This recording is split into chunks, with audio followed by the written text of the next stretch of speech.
ఇక గూడు పుటాని హైదరాబాద్లో రూటు మార్చిన జగన్ అనుకూల బ్యాచ్. విజయవాడ భేటీ రట్టు కావడంతో జాగ్రత్త. 6న ఐఏఎస్లతో రిటైర్డ్ అధికారి మంతనాలు. ప్రభుత్వాన్ని బదనాం చేసేందుకు కర్తవ్య బోధ. రహస్య భేటీని బయటపెట్టిన ఆంధ్రజ్యోతి. దీంతో మకాం హైదరాబాద్కు మార్పు. సురక్షితంగా ఉండేందుకు వేదికగా ఓ కీలక ఐపీఎస్ ఇల్లు ఎంపిక. అంటే ఈ ప్రభుత్వం, ఈ పత్రికలకు అందరికీ అర్థమైపోయింది. ఈ ప్రభుత్వంలో ఉండే వాళ్ళందరికీ కూడా మళ్ళీ జగన్మోహన్ రెడ్డి గారే ముఖ్యమంత్రి కాబోతున్నారనేది క్లియర్ కట్.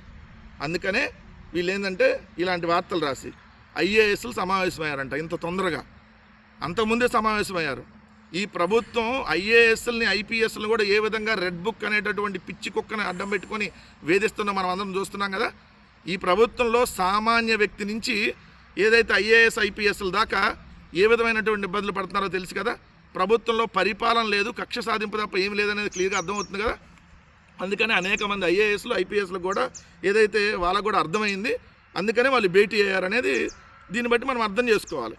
రాబోయేది జగన్మోహన్ రెడ్డి గారి ప్రభుత్వం అని ఐఏఎస్లు ఆల్రెడీ సంకేతాలు ఇచ్చేశారు. అందుకనే వాళ్ళు భేటీ అవుతున్నారు.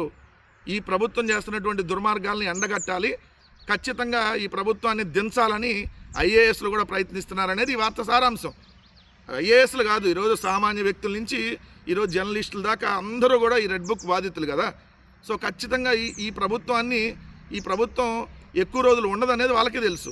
అందుకని అంత తొందరగా భేటీ అవుతున్నారు. అది హైదరాబాద్లో భేటీ అయినా, విజయవాడలో భేటీ అయినా, ఎక్కడ భేటీ అయినా ఈ ప్రభుత్వం అనేది ఎక్కువ రోజులు ఉండదనేది దానికి సంకేతాలుగా మనం భావించాలి.